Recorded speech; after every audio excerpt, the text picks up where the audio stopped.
Oke, contoh selanjutnya yaitu perhitungan PPh pasal 21 atas penghasilan pegawai yang kewajiban pajak subjektifnya yaitu sebagai subjek pajak dalam negeri dimulai setelah permulaan tahun pajak dan mulai bekerja pada tahun berjalan.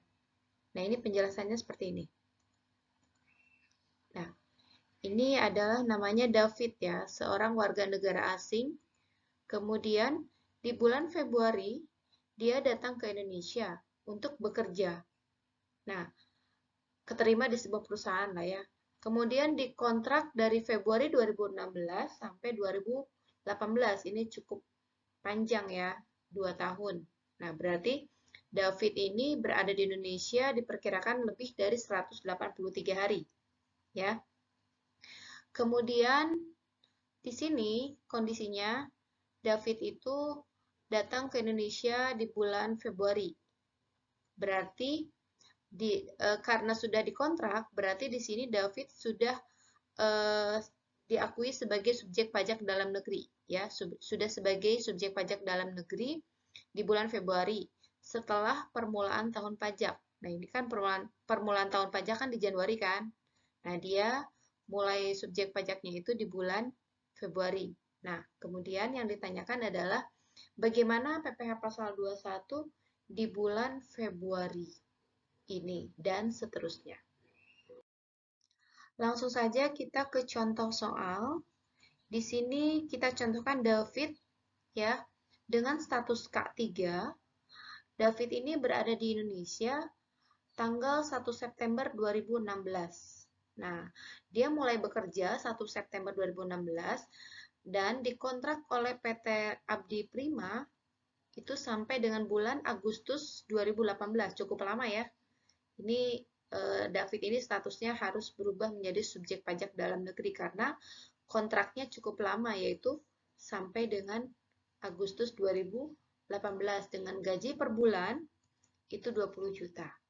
Nah, kemudian yang ditanyakan adalah berapa PPh pasal 21 untuk gaji David di bulan September 2016. Nah, ini bagaimana cara menghitungnya gitu kan.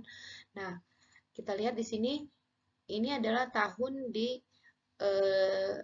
ini adalah bulan di tahun 2016 dari Januari sampai dengan Desember. Nah, masa kerja David di 2016 adalah dari September sampai dengan Desember, yaitu 4 bulan.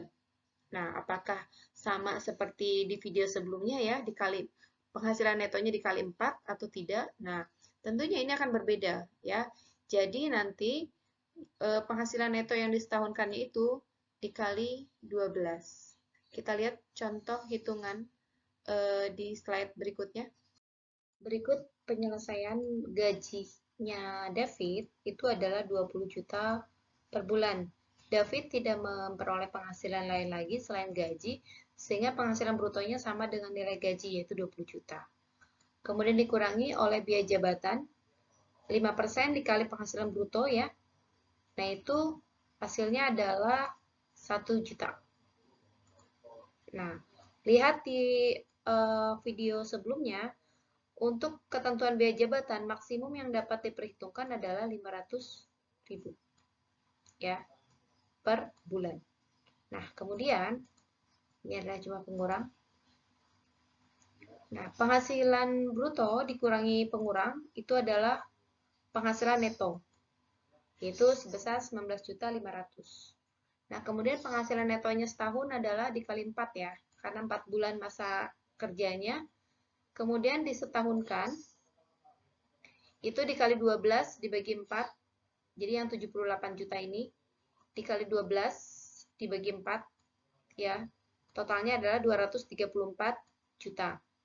Nah, kemudian penghasilan neto yang disetahunkan ini dikurangin oleh PTKP.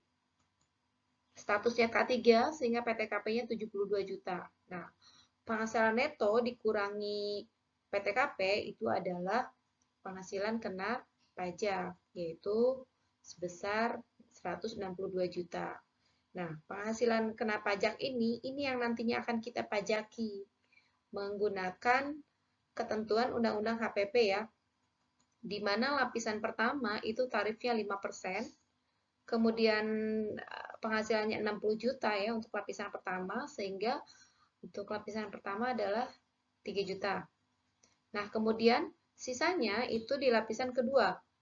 Tarifnya adalah 15% dan yang diperhitungkan penghasilannya sisanya, yaitu 102 juta, sehingga diperoleh pajaknya adalah 15.300.000. Nah, kemudian dijumlahkan pajaknya dan diperoleh nilai sebesar 18.300.000.